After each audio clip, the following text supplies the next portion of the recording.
Cumprimentamos a todos para no início dessa nossa terceira aula, em que daremos continuidade ao assunto tratado na última aula, né, sobre a vida do homem, a vida natural no princípio e os dons que ele possuía dados por Deus desde sua origem. Iniciemos então com a nossa oração ao Espírito Santo. Divino Espírito Santo, amor do Pai e do Filho, inspirai-me sempre o que devo pensar, o que devo dizer, o que devo calar, o que devo escrever, como devo fazer para obter a vossa glória, o bem das almas e minha própria santificação. Glória ao Pai, ao Filho e ao Espírito Santo, como era no princípio, agora e sempre. Amém.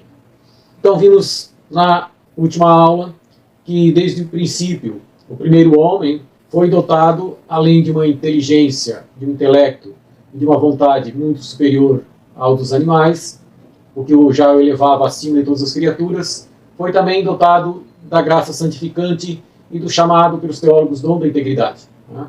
Esse dom da integridade que lhe dava um domínio fácil sobre as paixões e sobre as suas paixões e sobre os seus sentidos inferiores, né?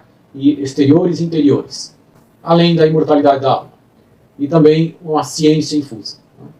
Esses privilégios que esse primeiro homem recebeu não foram recebidos como bens pessoais, mas era como que um patrimônio de família que passava, que se transmitia de geração em geração por toda a posteridade, com a única condição de que se mantivesse fiel a Deus. No entanto, o homem sempre permaneceu livre, né? Assim como os anjos. A liberdade, aliás, é um atributo divino. Deus jamais poderia criar uma criatura que não fosse livre, pois ele próprio é livre. Né? E o homem, para esse exercício dessa liberdade, sempre teve opção. Né? As tentações dele, como eu disse, era fácil de controlar, porque ele tinha o dom da integridade, mas nem por isso ele não tinha tentações. Né? Sempre, mesmo os maiores santos, também têm esse mesmo domínio fácil, aliás, a analogia é muito forte, né? Mas também são tentados e ainda assim podem cair. Então, o homem foi como que submetido a uma prova, por assim dizer, né? Para que com isso pudesse, de certa forma, merecer o céu. E essa prova era justamente cumprir as leis divinas, e Deus, em uma figura, estipulou um preceito positivo, uma proibição para que se exercitasse a obediência, a submissão ao Criador, que afinal de contas o homem deveria sempre reconhecer que é criatura e que deve submissão ao Criador. E a Bíblia coloca no livro do Gênesis essa proibição como uma proibição de comer o fruto da árvore da ciência do bem e do mal. Né? Pouco nos importa aqui se o fruto e a árvore são simbólicos ou não. A grande lição teológica reside no fato justamente da obediência, né? Que é essa submissão a Deus, a pessoa reconhecer-se criatura. E, instigado pela serpente, né, que disse-lhes que Deus estava mentindo, que eles não morreriam se comessem do fruto da árvore proibida, e que, além disso, Deus não queria que eles comessem, porque se comessem, seriam como deuses, conhecedores do bem e do mal. Diz lá no livro do Gênesis, no capítulo 3, versículo 5. Essa frase é fundamental. Sereis como deuses, conhecedores do bem e do mal. Porque essa foi uma tentação de o homem querer tornar-se semelhante a Deus. Né? Era uma tentação de orgulho e de rebelião. Na verdade, ela se perpetua nos dias de hoje. Né? Toda pessoa que quer ser independente de Deus, não se submeter ao Criador, torna-se, de certa forma, o Deus de si mesmo. Né? Ele é o orgulho que produz isso. E, sendo Deus de si mesmo, idolatra-se a si mesmo. E por isso Deus não pode habitar num coração orgulhoso, porque cria-se uma concorrência entre a pessoa que pelo menos, às vezes até inconsciente, mas acaba se considerando um Deus, quer decidir tudo, quer conhecer o bem e o mal. Ele sabe o que é certo. Os mandamentos, a revelação, isso nada importa. Eu sei o que é melhor para mim. Essa é a posição do orgulhoso que se comporta assim como um Deus. Né? Então, o primeiro homem tentado por essa perspectiva de tornar-se Deus de si próprio, né, de se igualar a Deus no conhecimento do bem e do mal, se rende à tentação e comete, daí se consubstancia em um pecado de desobediência. Tá? Então veja que, inspirado pelo orgulho, né, de imediato foi seguido logo de outras faltas. Então a desobediência foi o pecado, a tentação, querer ser igual a Deus, querer ser um Deus. Com isso veio a perda da graça, o castigo pessoal e o castigo de toda a posteridade.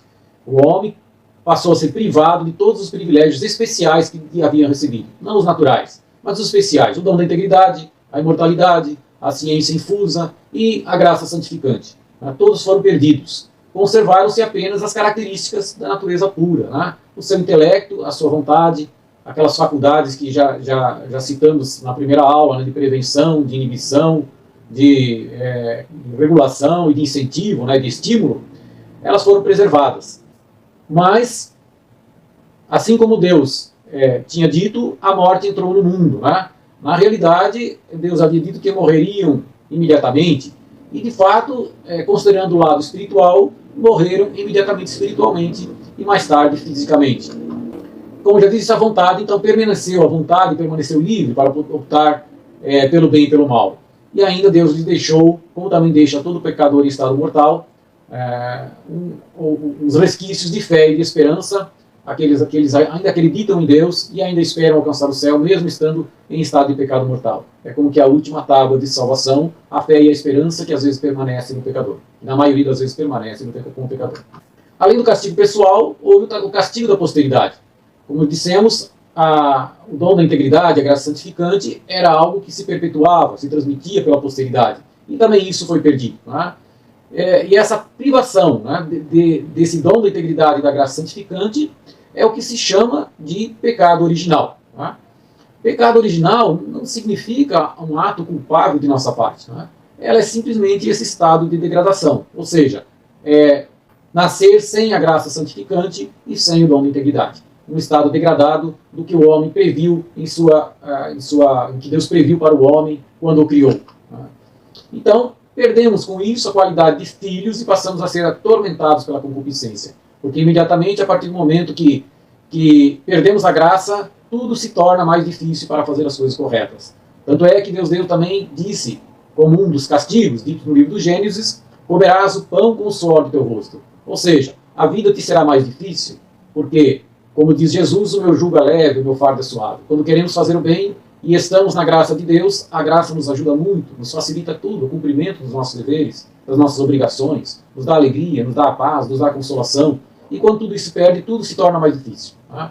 Então é como que comer o pão com o suor do rosto. Né? O trabalho se torna árduo, o esforço se torna árduo. Então, na verdade, com a perda da graça, perdemos justamente o justo equilíbrio. Né? Aquela facilidade, aquele domínio que tinha domínio sobre nós mesmos, principalmente sobre os nossos sentidos, sobre as nossas paixões, foram perdidos. Né? E é muito fácil verificar isso pelo estado das nossas faculdades. Né? Vejam, as nossas faculdades sensitivas, os nossos sentidos, né? Os olhos, normalmente a gente se lança com avidez para o que atiça a curiosidade. Né? Queremos ver tudo. Né? Os ouvidos também, parece que tem um comichão. Né? Sempre querem satisfazer o desejo de novidades, de ouvir, de saber. Né?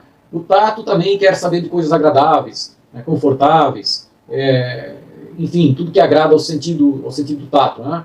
Tudo isso, esses sentidos, eles não têm uma preocupação com regras morais. Né? Quem estabelece isso é a nossa vontade baseada na inteligência, no conhecimento que temos do que é correto e do que é certo. Mas os sentidos, se deixarem livres, eles vão para o que é mais agradável e para o que lhes atrai mais. Né? E além disso, ainda também temos os sentidos interiores, a imaginação, né? Que retrata-nos sempre mais variadas imagens. Né?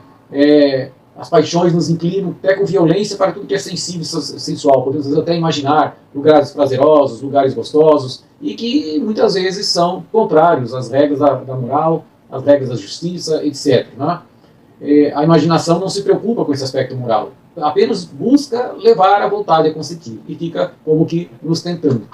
E além disso, tem as nossas faculdades superiores que também se restaram desequilibradas. Né? A nossa inteligência, em vez de buscar a Deus, né, elevar-se das criaturas para o Criador, ela tende a se absorver nos estudos das coisas criadas. Né?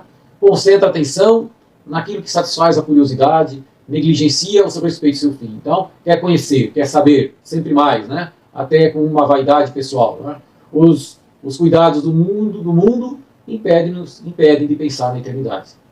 Deixa-se absorver completamente pelas coisas do mundo, pelos conhecimentos do mundo. E mais, cai-se muito facilmente no erro, porque somos influenciados por preconceitos, por influências externas do que vemos, do que ouvimos, muitas vezes contrários à sã doutrina, e facilmente somos enganados. E além da inteligência, a vontade também. A vontade, em vez de querer se submeter a Deus, quer ser independente. Ou seja, o pecado de Adão, o pecado do primeiro homem, ainda permanece. Custa-nos obedecer a Deus, principalmente os representantes de Deus. Então a obediência, que foi o pecado original, um pecado de rebeldia, permanece muito em nossos dias. Aliás, hoje o clima de rebeldia no mundo é uma constante. E quanto mais rebelde, mais se afasta de Deus. O demônio, inclusive, é citado como o rebelde, né? E hoje o clima de rebeldia e de desobediência é uma constante na nossa sociedade, né? A nossa vontade, portanto, tornou-se fraca e inconstante, né? Não conseguimos perseverar. E também, por menor esforço, diante dos menores esforços, da menor dificuldade, já voltamos atrás, ou seja, é uma vontade fraca, né? Tudo isso deve ser recuperado, né? Veja como é retratado isso muito bem na carta de São Paulo aos Romanos, nos versículos 19 e 25. Ele vai dizer: eu não faço o bem que quero, mas faço o bem que não quero, fruto de uma vontade fraca. Porque me deleito na lei de Deus segundo o homem interior. Vejo, porém, nos meus ombros outra lei que luta contra a lei do meu espírito e me torna cativo da lei do pecado que está nos meus membros. Homem infeliz que sou, quem me livrará deste corpo, desta morte? Graças a Deus por Jesus Cristo, nosso Senhor. Graças a Deus que tivemos um Redentor, né? Porque a nossa vontade fraca, o nosso intelecto às vezes pode até se deleitar na lei de Deus, reconhecer a verdade, mas não temos a força da graça de Deus para superarmos a nós mesmos, principalmente, né? E as dificuldades externas. Então a justiça, né, perfeita, exigia uma reparação adequada, né? Da mesma forma que a ofensa. E já vamos ver como foi essa mesma forma, né? Foi o que Deus fez. Deus realizou plenamente essa redenção, essa reparação, por meio da encarnação e da redenção, né? Deus encarnou o seu Filho e o constituiu chefe da humanidade, cabeça de um corpo místico cujo membro somos nós. Essa noção de corpo místico é muito importante. Vamos recorrer a ela muitas vezes no decorrer do curso, como sendo membros de um corpo cuja cabeça é Jesus Cristo. E essa reparação feita por Jesus foi muito superior à ofensa, né? E tem por ter um valor moral infinito.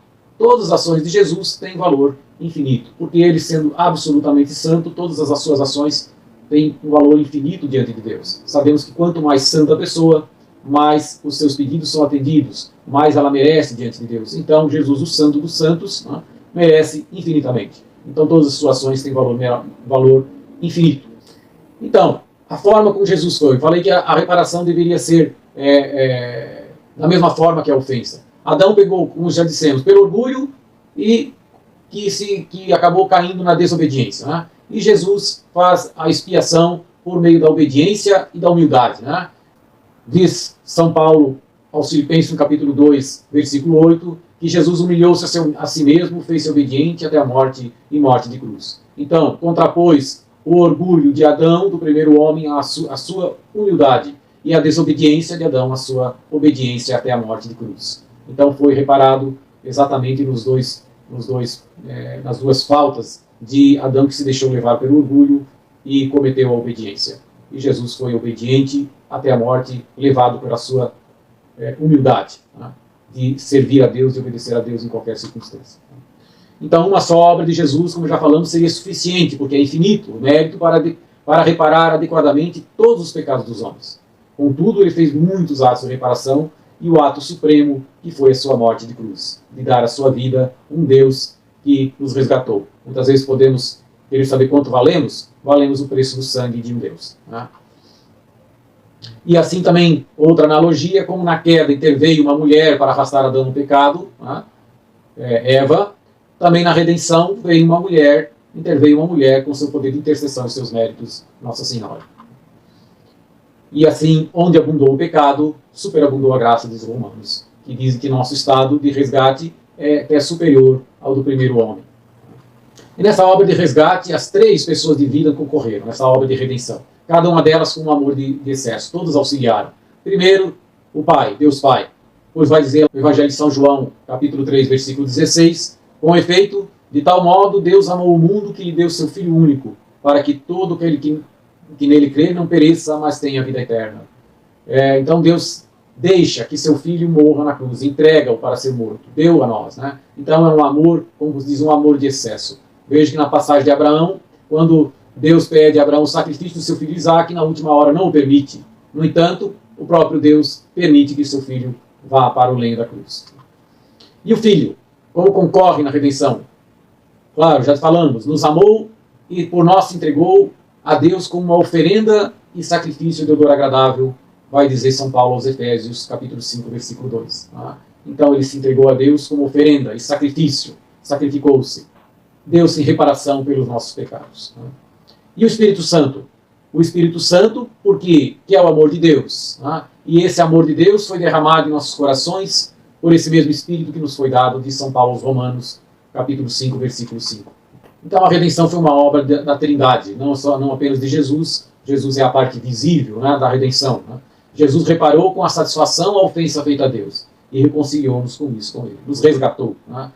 E com isso ele mereceu todas as graças que havíamos perdido e outras mais. Né? Primeiro, a graça santificante foi restaurada, juntamente com as virtudes infusas e os dons do Espírito Santo, que estudaremos adiante. Além disso, graças atuais superabundantes, oferecidas a todos. Né? As graças atuais, muitas vezes, são oferecidas até mesmo aos pecadores. Aliás, a atração que Deus faz para que o pecador se converta é uma graça atual. E, além disso, nos deu outras graças. A igreja instituída, o corpo místico de Cristo, os sacramentos, né? A Eucaristia, principalmente, e o sacramento da penitência. Né? E apenas o dom de integridade não nos foi restituído de uma vez, mas o recebemos progressivamente. Progressivamente, à medida que progredimos espiritualmente. Por isso, como já falei diversas vezes, os santos que chegam na última etapa espiritual, praticamente eles têm restaurado o dom da integridade. Criam um horror ao pecado. E, tendo horror ao pecado, fica mais fácil não pecar. Pois não gosta, detesta o pecado. Né? Então, fica muito mais tranquilo, enquanto que um principiante, por exemplo, se sente atraído pelo pecado. A pessoa santa tem horror ao pecado. Não o atrai, pior, detesta. Né? Então, essa regeneração, esse dom de integridade, não elimina as nossas más inclinações. Também porque temos hábitos arraigados a partir do momento que nos convertemos. Mas dá-nos a força necessária para vencê-los. Porque passamos a ter o contributo da graça. Né? A graça vem nos ajudar, e quanto mais colaboramos com essa graça, mais graça recebemos, e com isso vamos nos dominando, vamos eliminando essas más inclinações, esses maus hábitos que absorvemos durante a vida. Né? Por isso a igreja na liturgia vai dizer: ó feliz culpa, que nos mereceu tão grande Redentor. Né? Porque parece uma incoerência, mas talvez se não fosse a culpa de Adão, do primeiro homem, não teríamos a redenção. Isso é um grande mistério na realidade, mas é o que fica aparecendo. Então, essa redenção nos trouxe a vida nova, a vida em Deus. Né? Graças a Jesus que se doou por nós e também por intercessão da Santíssima Virgem fomos restaurados. Essa é a grande graça que nos permitiu um dia estar com Deus no céu, de gerar novamente essa vida divina em nós. Por hoje é o que tínhamos para colocar. Agradecemos a atenção de todos. Deus abençoe a todos. Seja louvado nosso Senhor Jesus Cristo e salve Maria, nossa Mãe.